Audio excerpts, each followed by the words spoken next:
Well, here's the part where I feel a little bit more in my element because I don't have to say things in a specific time, in a specific order. I feel a little bit more freedom up here. And today we're going to talk about that freedom a little bit. We're going to talk about chains being unbound. And we're going to talk about walls being broken down, or sometimes just walked around. So I feel a little bit better now, and I like to come up here and talk and things like that, but I have to give you a warning. Sometimes I will go off away from the script and just start ranting about things that have no real meaning or context to the sermon, so I apologize in advance for those things. Sorry.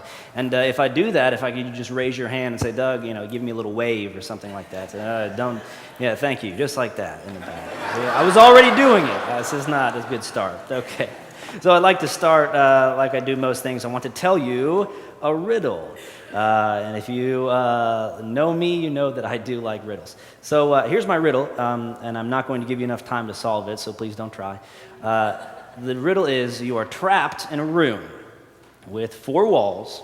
Stop me if you heard this one. Don't really stop me. There are 4 windows. No. 4 walls, no windows, no doors. You're trapped. There's no way out. No escape. Everything is, say there's a small light. And all that you can see is a table and a handsaw sitting on the table.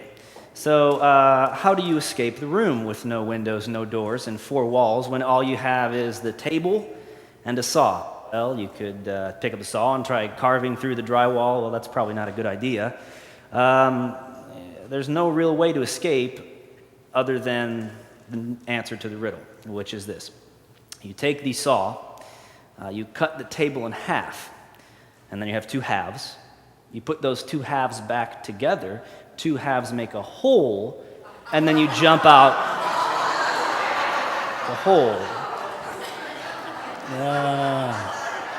Someone told me that riddle, and I said, I don't like that, because that's not a solvable riddle. It's more of a joke than it is a riddle, because obviously you can't jump through a hole made by table halves. It's just not possible. Seems a little bit outlandish, a little extraordinary. Seems a little bit like, for me, I prefer things that I can touch, things that I can feel, things that I can see with my own eyes. And this answer to this riddle is not something that I can touch or feel. It seems a little bit out there. And I think that God sometimes can be a little bit out there. And the answers to our problems in life may seem a little bit outlandish and extraordinary if it involves God. Today we're going to talk more about walls, and before I go out too far on a limb here, I have to come back to my notes. If we think about God and we think about walls, if you're keeping track, by the way, how many times I say walls, I think that was already 7. So someone keep notes for me, keep the tally marks, and let me know by the end of the service how many times I say it. We're breaking out of our walls today, and today is graduation Sunday, so it's a perfect day to talk about walls because our high schoolers and our college graduates have broken out of their own walls. When they go to their school, specifically Newark High School, most of them, they're in the hallways, and they're in the same hallways every day. And they have the same walls on all sides of them. They go to the same classes every day, and they're surrounded by the same walls every day. And it can get a little bit tedious, uninteresting, boring, but even more than that, it confines us. The walls that are around us in our lives hold us in. They hold us in from doing things that we have the potential to do, but we don't understand yet. And our high school graduates specifically, now that they're graduated, which, if you didn't know, Newark switched the graduation date. It's not this afternoon as it is every year. It was yesterday. So our graduates are literally already graduated, just in case you didn't know that. The walls in their life, in their high school, are now over, and they can move past these walls. And sometimes, I think the church, in general, God's church, needs to move past its own walls as well. I feel like the high schoolers can be almost like birds in a cage with their walls. Bound or determined to escape, they fly away and they leave the cage behind. even though the cage provides a certain amount of safety and security as well. So I congratulate you, graduates. I think I said that last year. It doesn't sound right. Congratulate you, graduates, for your escaping of your bird cage and moving on past your walls. And I want to share with you a few stories about my own walls. And we're not talking about symbolic walls. We're talking about very literally walls. When I was in high school, I had Algebra 1 with Mr. Spellman, and I have a few of my friends here today understand that reference. I sat in a high school algebra class, and there were 3 walls and 1 window, and I hated math. And so I would sit in this room in my desk, and I would look outside the windows, and just the only thing that you could see outside was just a single tree, just 1 tree. And so I would spend hours upon hours staring at this tree, just hoping that maybe the breeze would blow one day. Oh, it's moving. Wow. So one day, a bird came and landed on the tree, and it just made my day. I said, wow, look at this bird. This is great. And then Mr. Spellman calls on me. He says, Mr. Devor, what do you think the answer is? I said, oh, man, I'm not going to say it was a bird because that would be incorrect. So one of my friends, well, friend of a friend, sitting a few rows above me, he says, whispers back, 0, 0. I was like, oh, thanks. 0.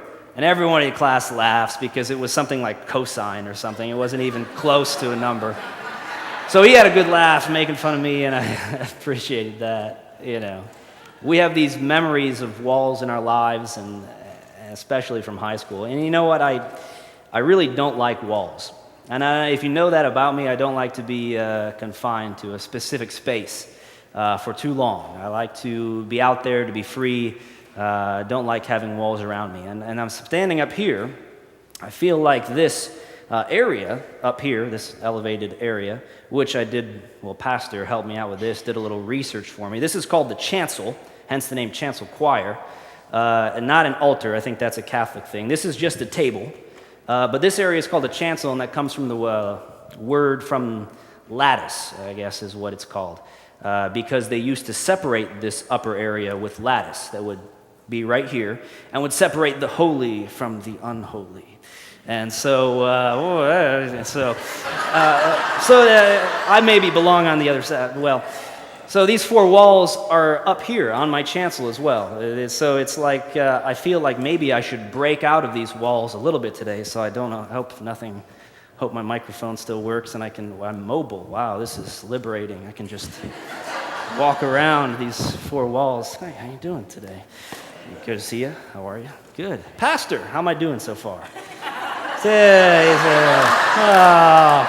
Well, you can finish for me if you'd like. No. This is my family sitting right here in the row. They came down for the sermon. A few youth at the end, too, so thanks for coming.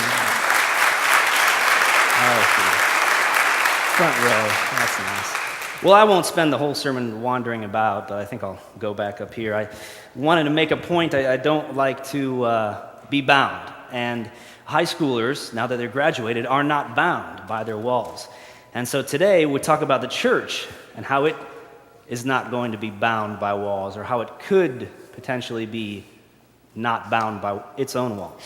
And we're talking about literal walls, not symbolic walls. I want to emphasize that. These are just the buildings. We're talking about the buildings of the high school and how our graduates are moving past it. The physical space up here on the chancel, and we're breaking the 4th wall, I guess is what they say. So somebody is tallying the wall number, I think, out there somewhere. That's good.